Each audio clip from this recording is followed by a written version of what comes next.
प्यारे प्रशिक्षुओं, मैं राहुल सर स्वागत करता हूं आप सभी का अपने YouTube channel Rahul sir Gonda पर।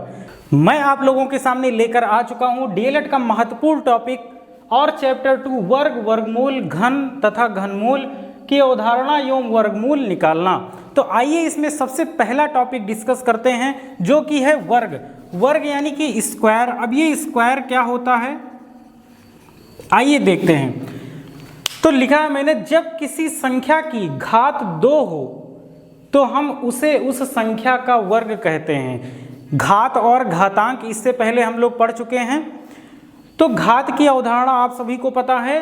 तो इसमें वही बताया गया है कि जब घात में 2 लगा हो, जब उसकी पावर में 2 हो तो हम उस संख्या का वर्ग कहते हैं, उस संख्या का स्क्वायर कहते हैं।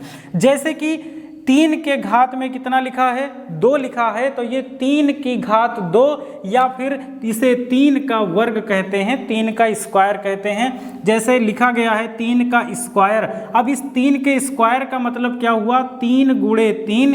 अगर इसे और हल किया जाएगा तो इसका उत्तर क्या हो जाएगा, 9 हो जाएगा। यदि आपसे पूछ लिया जाए कि 5 का स्क्वायर क्या होगा तो 5 गुणे 5 यानी कि 25 हो जाएगा। 5 का वर्ग कितना होगा, 25 हो जाएगा। एक परिभाषा और लिखा है मैंने कि यदि किसी संख्या को उसी संख्या से गुणा किया जाए, जैसे कि यहाँ देख लीजिए, तो प्राप्त गुणनफल को उस संख्या का वर्ग कहते हैं। जैसे कि यहाँ 5 से 5 को गुणा किया गया तो प्राप्त संख्या, जो प्राप्त गुणनफल होगा, ये इस संख्या का क्या कहलाएगा, वर्ग कहलाएगा। जैसे 8 गुणे 8 64, तो ये किसका वर्ग कहलाएगा, ये 8 का वर्ग कहलाएगा। उम्मीद है आप लोगों के वर्ग की अवधारणा समझ में आ गई होगी। आइए अब देखते हैं वर्गमूल, यानी कि वर्गमूल क्या होता है, स्क्वायर रूट क्या होता है। देखिए, किसी संख्या का उसी संख्या से गुणा करने पर दी गई संख्या जो प्राप्त होती है उसे ही वर्गमूल कहते हैं, अथवा वह मूल संख्या प्राप्त करना जिसके वर्ग से वह संख्या प्राप्त हुई है। आइए देखते हैं उदाहरण के माध्यम से। वह मूल संख्या प्राप्त करना जिसके वर्ग से वह संख्या प्राप्त हुई है। ध्यान दीजिएगा, वर्गमूल कुछ नहीं है, ये वर्ग का जस्ट उल्टा है, ये जस्ट विपरीत है उसका। जैसे इस परिभाषा के माध्यम से अगर समझा जाए कि वह मूल संख्या प्राप्त करना जिसके वर्ग से वह संख्या प्राप्त हुई है, वह मूल संख्या प्राप्त करना जिसके वर्ग से वह संख्या प्राप्त हुई है। देखिए, मूल संख्या इसमें क्या है, 5 है, और प्राप्त क्या हुआ है, 25। तो 25 का मूल संख्या क्या होगा, अगर इसका अंडर रूट निकाला जाए, वर्गमूल निकाला जाए तो कितना आएगा, 5 आ जाएगा। वही इसमें बताया गया है। अब देखिए, 4 का अगर वर्ग करेंगे तो कितना आ जाएगा, तो आ जाएगा 16। 4 का वर्ग मतलब 4 गुणे 4, तो कितना आ जाएगा, 16 आ जाएगा। और जब 16 का वर्गमूल निकाला जाएगा तो कितना आएगा, तो आ जाएगा 4। तो वही मूल संख्या हमें प्राप्त होती है वर्गमूल में। एक और लिखा है उदाहरण कि 16 का वर्गमूल। अब देखिए वर्गमूल कैसे निकलता है, तो अंडर रूट 16 लगा दिया, वर्गमूल का मतलब हो गया, ये देखिए वर्गमूल का चिन्ह इस तरह होता है। तो अगर वर्गमूल निकालने के लिए कहा जाएगा तो सबसे पहले आप अंडर रूट का चिन्ह लगाएंगे। उसके बाद जो रूट में संख्या लिखी होगी उनको 2 संख्याओं में तोड़ना, और वो दोनों संख्या क्या होनी चाहिए, सेम होनी चाहिए, समान होनी चाहिए। जब कोई संख्या रूट के अंदर, जब किसी संख्या का रूट के अंदर पुनरावृत्ति होता है या फिर गुणे के रूप में 2 बार लिखे होते हैं, तब वो बाहर आते हैं तो सिंगल आते हैं, अकेला आता है, तो वही उस संख्या का क्या हो जाएगा, वर्गमूल हो जाएगा। इसीलिए 16 का कितना आ गया वर्गमूल, 4 आ गया। जैसे मान लीजिए हमें रूट 16 निकालना है।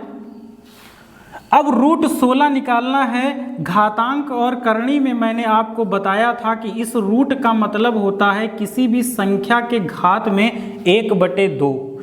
1/2। और इस बताइए, इस 16 को क्या लिख सकते हैं, 4 का स्क्वायर लिखा जा सकता है। इसको 4 का स्क्वायर लिख दिया। अगर ये करणी हटेगी, ये रूट हटेगा, तो पावर में कितना आ जाएगा, आधा आ जाएगा। तो 4 के पावर में 2 पहले से लिखा है और पावर में कितना आ जाएगा, हाफ 1/2 आ जाएगा। आप सभी को पता होगा कि जब घात के ऊपर घात होती है तो घातों का आपस में गुणा हो जाता है। आइए कर देते हैं गुणा, 2 × 1/2। इस 2 से ये 2 कैंसिल, यानी 4 के पावर में 1 बचा, जिसका उत्तर होगा क्या, 4। इस प्रकार जो 16 का वर्गमूल आया वो कितना आ गया, 4 आ गया।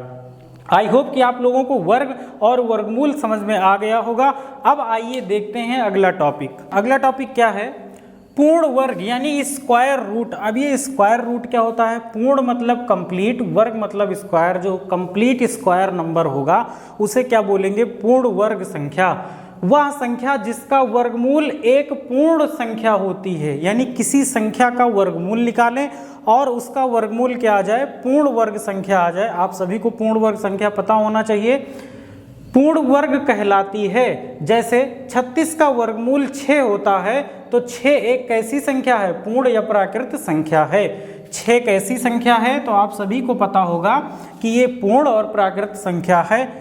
जैसे अब एक संख्या लेते हैं 49, अगर इसका वर्गमूल निकाला जाए तो क्या आएगा, तो ये आ जाएगा 7 × 7 लिख सकते हैं इसको, और जब बाहर आएगा अकेला यानी इसका वर्गमूल क्या आ जाएगा, 7 आ जाएगा। आप सभी को पता है कि ये संख्या पूर्ण संख्या है, पूर्ण प्राकृत संख्या है। अब जैसे मान लीजिए एक संख्या मैंने ले लिया 20। अब बताइए क्या 20 को ऐसे लिखा जा सकता है कि रूट में 2 बार गुणे के रूप में लिखी रहे ये संख्या, यानी कि इस संख्या का जो वर्गमूल निकलेगा वो पूर्ण संख्या नहीं निकलेगा, जैसे 1 2 3 4 ऐसे करके नहीं निकलेगा, बल्कि इसका वर्गमूल 4 दशमलव ऐसे समथिंग आएगा, जो कि पूर्ण संख्या नहीं है। इसीलिए यह पूर्ण वर्ग संख्या नहीं होगी। आपको समझ में आ गया होगा। आइए कुछ पूर्ण वर्ग संख्या देख लेते हैं। जैसे 1 का स्क्वायर क्या हो जाएगा, 1 हो जाएगा, तो ये पूर्ण वर्ग संख्या है। 2 का स्क्वायर 4 होगा, तो 4 एक पूर्ण वर्ग संख्या है। 3 का स्क्वायर 9 होगा, तो 9 एक पूर्ण वर्ग संख्या है। यानी कि 9 का वर्गमूल निकाला जा सकता है, कितना आएगा, 3 आएगा। इसी प्रकार 16 पूर्ण वर्ग संख्या है। 25 5 का स्क्वायर है, तो ये भी पूर्ण वर्ग संख्या है। इसी प्रकार 6 का स्क्वायर करेंगे 36, तो 36 भी एक पूर्ण वर्ग संख्या है। जब इसका स्क्वायर रूट निकालेंगे, जब इसका वर्गमूल निकालेंगे, तो एक पूर्ण संख्या आएगी, जो कि क्या होगी, 6 होगी। इसी तरह मैंने 7 का स्क्वायर लिखा, 8 का स्क्वायर, ये सारी संख्याएं क्या हैं, तो ये सारी संख्याएं पूर्ण वर्ग संख्याएं होंगी। आपको समझ में आ गया होगा। अब चलते हैं, देखते हैं कि जो पूर्ण वर्गमूल निकालने की विधियां होती हैं वो क्या होती हैं, वर्गमूल हम किस प्रकार निकाल सकते हैं। तो वर्गमूल निकालने की मूलतः 2 विधियां हैं। कौन कौन सी, एक तो गुणनखंड मेथड है, गुणनखंड विधि है, फैक्टर मेथड। जो दूसरा है वो है भाग विधि। सबसे ज़्यादा प्रयुक्त में आता है भाग विधि, क्योंकि गुणनखंड मेथड बहुत लंबा हो जाता है और भाग विधि कम समय में निकल आता है, इसीलिए भाग विधि को ज़्यादा सीखने का प्रयास करेंगे। सबसे पहले गुणनखंड विधि देखते हैं। जैसे मान लीजिए 100 का हमें वर्गमूल निकालना है, किसका, 100 का वर्गमूल, यहाँ लिख दीजिए 100 का वर्गमूल निकालिए। तो बताइए कैसे निकालना है, गुणनखंड यानी फैक्टर। आप सभी ने अभाज्य गुणनखंड संख्याएं तो पढ़ी होंगी, तो इनको अभाज्य गुणनखंड में तोड़ते हैं। तो 100 को जब तोड़ा जाएगा तो क्या लिखा जाएगा, 2 दूनी 4, अब 4 पंचे 20 और 20 पंचे 100, यानी 100 को क्या लिखा जा सकता है, तो 2 × 2 5 × 5। जब वर्गमूल निकालेंगे, जब वर्गमूल इनका निकालेंगे तो क्या होगा, इनका पेयर बनेगा, इनका पेयर बनेगा, और जब ये बाहर आएंगी संख्याएं तो 2 एक बार और 5 एक बार, इनका आपस में गुणा करेंगे तो 5 दूनी 10 हो जाएगा। यानी 100 का वर्गमूल कितना आ गया, तो 10 आ गया। क्लियर है। एक संख्या और ले लेते हैं। जैसे आपको निकालना हो 25 का वर्गमूल, किसका, 25 का वर्गमूल, तो इसको जब अभाज्य गुणनखंड में तोड़ेंगे तो 5 × 5 टूटेगा। अभाज्य गुणनखंड का मतलब वैसा गुणनखंड जिसमें केवल अभाज्य संख्याएं हों। इसमें देखिए 2 अभाज्य है, 2 अभाज्य है, 5 अभाज्य है, 5, इसमें 5 अभाज्य संख्या है, 5 ये भी अभाज्य संख्या है। तो इनका पेयर बनेगा, बाहर आएंगे तो अकेले, इसीलिए जो 5 का वर्गमूल हो 25 का वर्गमूल होगा वो क्या हो जाएगा, 5 हो जाएगा। ये तो हो गया हमारा गुणनखंड मेथड, ये फैक्टर मेथड हो गया। अब चलिए चलते हैं भाग विधि पे, डिवीजन मेथड पे। भाग विधि में मान लीजिए ये क्या है 625। अब 625 का अगर आपको वर्गमूल निकालना हो भाग विधि से तो कैसे करेंगे, ध्यान दीजिएगा। हम दाहिनी तरफ से 2-2 का जोड़ा बनाते हैं। कितने का, 2-2 का। इसमें 1-2 का जोड़ा बन गया, ये सिंगल बच गया तो इसको सिंगल ही रखते हैं। अब ध्यान दीजिए, कोई ऐसी संख्या लीजिए जिसका वर्ग करने पे 6 से बड़ा ना हो। तो आप कहेंगे 1 का वर्ग करिए, तो 1 का वर्ग कितना होगा, 1 होगा। और क्या कर सकते हैं, उससे बड़ी संख्या लेंगे। तो अगर 2 का वर्ग करते हैं तो कितना आएगा, 4, जो कि 6 से छोटा है। तो हम क्या करेंगे, 2 का गुणा 2 बार, यानी लिखेंगे 2 गुणे 2 इस तरह। और यहाँ भी इसमें भागफल में कितना लिख देंगे, 2 लिखेंगे। तो बताइए 2 दूनी कितना हो गया, 4 हो गया। ठीक है, अब भाग दे रहे हैं तो इसमें से घटाएंगे, 6 में से 2, जब 6 में से 4 घटाएंगे तो कितना बचेगा, 2 बचेगा। और जो ये संख्याएं बची हैं इनको एज इट इज आप यहाँ पे उतार लीजिए। क्लियर है। अब क्या करते हैं, इसको हम जोड़ के यहाँ नीचे लिख देते हैं। तो 2 और 2 कितना हो गया, 4 हो गया। अब देखिए, आपको कोई ऐसी संख्या लेनी है जो इसमें गुणा करने पर इससे अधिक ना हो, इतना हो या इससे कम हो लेकिन इससे अधिक ना हो। गुणा किस प्रकार होगा, मान लीजिए आप 1 लेते हैं तो यहाँ पे लिखेंगे 1 और 1 से गुणा होगा, यानी 41 हो जाएगा। 41 एकम 41 होगा। तो इस प्रकार आप यहाँ पे कौन सी संख्या लें। अच्छा चलिए 2 लेते हैं, तो 2 कितना हो जाएगा, 42 दूना 84 होता है, तो अभी भी कम है।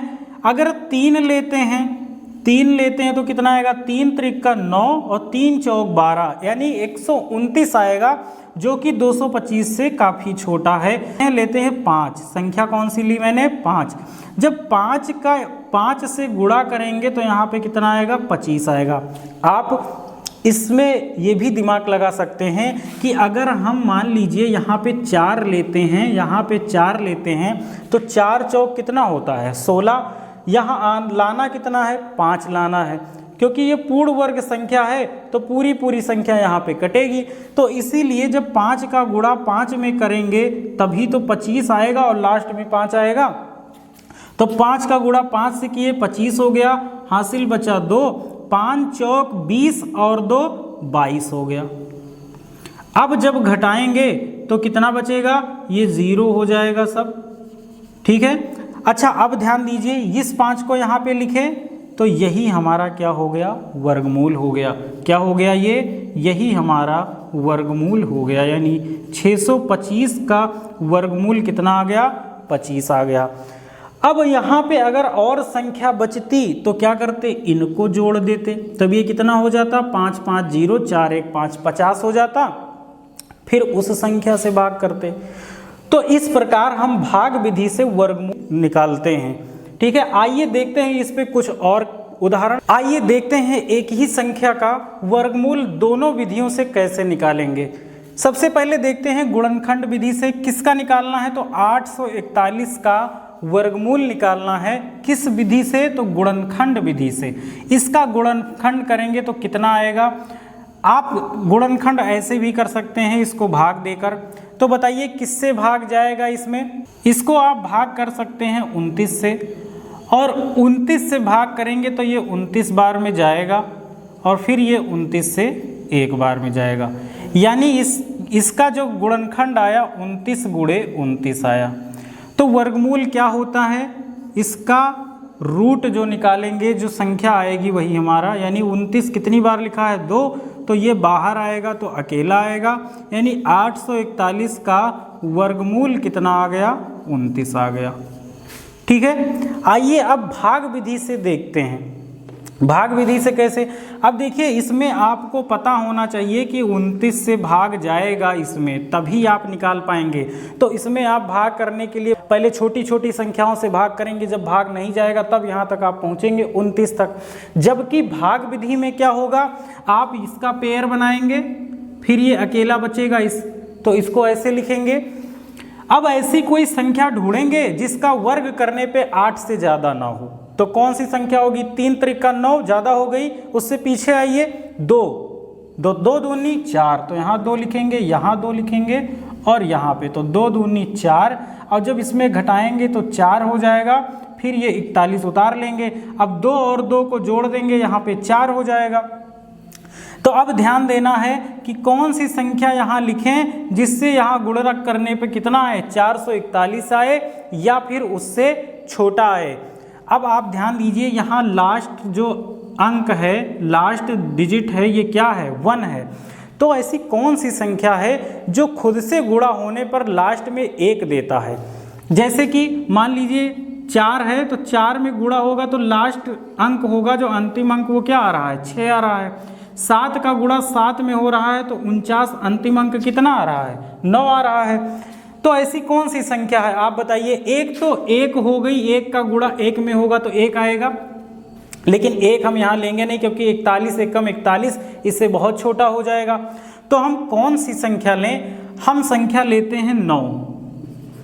तो 9 गुणे 9 करेंगे तो क्या आ गया, 81 आ गया। तो लास्ट इसका डिजिट कितना हो जाएगा, 1 हो जाएगा। अब देखिए एक यहाँ पे 9 लेते हैं और 9 से गुणा करते हैं। जब 9 से गुणा करेंगे यहाँ भी 9 लिखेंगे, 9 9 81, कितना बचा, 8 बचा। फिर 9 चौक 36 और 8 कितना हो जाएगा, 44 हो जाएगा।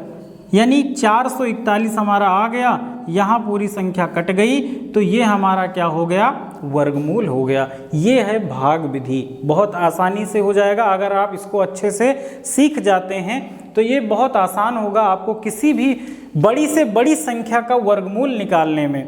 तो 841 का वर्गमूल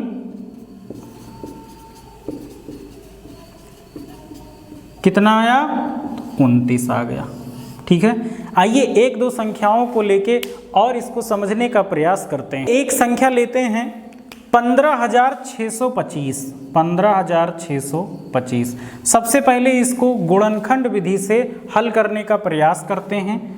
तो देखिए आप इसको सबसे पहले कट करेंगे किससे, लास्ट में कितना है, 5। जिस संख्या के अंत में 5 होता है या 0 होता है वो 5 से पूर्णतः विभाजित होता है। तो इसमें सबसे पहले आप किससे भाग लगाएंगे, 5 से। 5 तिहाई 15, 5 एकम 5, 1 बचा यहाँ 12, 5 दूनी 10, 2 बचा 25 हो गया, 5 25। फिर 5 है तो फिर से 5 से काटेंगे, 5 30, 12 है, 5 दूनी 10, फिर यहाँ 25 हो गया, 5 25। अब 625 काटिए तो 5 एकम 5 और ये हो जाएगा 12, तो 5 दूनी 10 और 5 25, 125 आ गया। फिर से 5 से काटिए, 5 दूनी 10, 5 25, फिर से 5 से काटिए, 5 25 और 5 एकम 5 हो गया। इसका हमें क्या निकालना है, तो इसका हमें वर्गमूल निकालना है। वर्गमूल के लिए हम क्या लगाएं, रूट लगा के इन सारी संख्याओं को लिखते हैं 1 2 3 4 5 6। तो 5 गुणे 5, 5 गुणे 5 और 5 गुणे 5 वर्गमूल निकालना है। यानी कि जो अंडर रूट में क्या होना चाहिए, 2 2 का पेयर बनना चाहिए। पेयर बन रहा है तो इनको जब बाहर निकालेंगे तो ये सिंगल आएंगे और फिर इनका आपस में गुणा हो जाएगा। तो 5 25 पंचे 125, ये क्या हो गया आपका, ये 15,625 का वर्गमूल हो गया। तो ये है हमारा अभाज्य गुणनखंड विधि। आइए अब देखते हैं भाग विधि। भाग विधि में निकालना है किसका, 15,625 का। सबसे पहले जो काम करना है वो क्या है, जोड़ा बनाना है, वो पेयर बनाना है। तो इनका पेयर बन गया, इनका पेयर बन गया, बेचारा अकेला 1 बच गया, कोई बात नहीं। एक कोई ऐसी संख्या लीजिए जो उसमें गुणा करने पर एक से ज़्यादा ना हो, तो ऐसी एक ही संख्या होगी। कौन? एक एकम एक। एक का गुणा एक में करेंगे तो कितना आएगा? एक आ जाएगा। फिर इनको जोड़ेंगे, अब देखिए एक में एक घटाएंगे 0 हो जाएगा। तो अब उतारिए 5 6 2 5, इनको उतार लिए। ठीक है, अब क्या करते हैं, इनको जोड़ते हैं तो कितना आया? 2।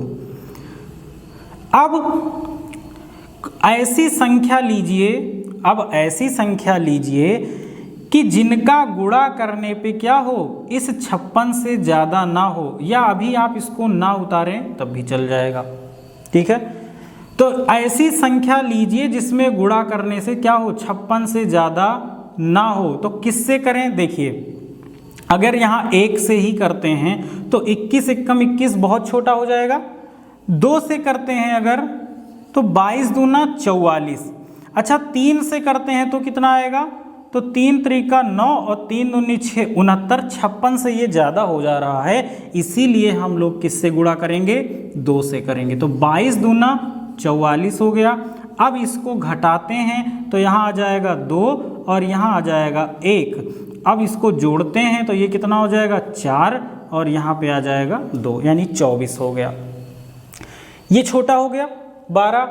अब 25 को उतार लीजिए, और ध्यान रखिए हमेशा जोड़े में उतारते हैं इसको। ठीक है, अब 24 में कोई ऐसा अंक लगाइए जिससे गुणा करने पे कितना आए? 1225 आए। मैंने आपको क्या बताया? लास्ट डिजिट देखिए, आखिरी अंक क्या है? आखिरी अंक 5 है। कौन सी संख्या है जिसमें आपस में गुणा करने पे 5 आए? इकलौती एक संख्या है। कौन? 5, जिसका 5 में गुणा करने पर 25 आएगा और आखिरी अंक क्या होगा?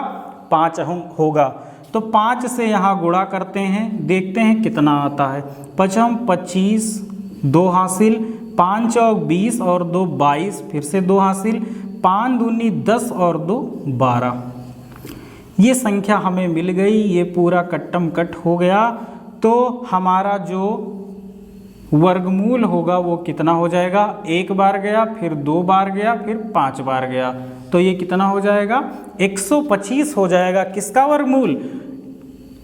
हाँ, किसका हो जाएगा? 15,625 का वर्गमूल कितना? 125 हो जाएगा। उम्मीद है आप लोगों को बहुत अच्छे से समझ में आया। समझ में तो आ गया होगा, लेकिन हमेशा के लिए कब समझ में आएगा? जब आप खुद से प्रश्न बनाने का प्रयास करेंगे। आप कॉपी और कलम उठाइए और ऐसे दसियों क्वेश्चन आप अपने मन से बनाने का प्रयास करिए। 100% आपको पूरा अच्छे तरीके से समझ में आ जाएगा। तो ये रही आपके वर्गमूल, वर्ग, घन, घनमूल। अब अगले टॉपिक में हम लोग घन और घनमूल को समझने का प्रयास करेंगे। तब तक के लिए धन्यवाद। Bye bye. Thank you.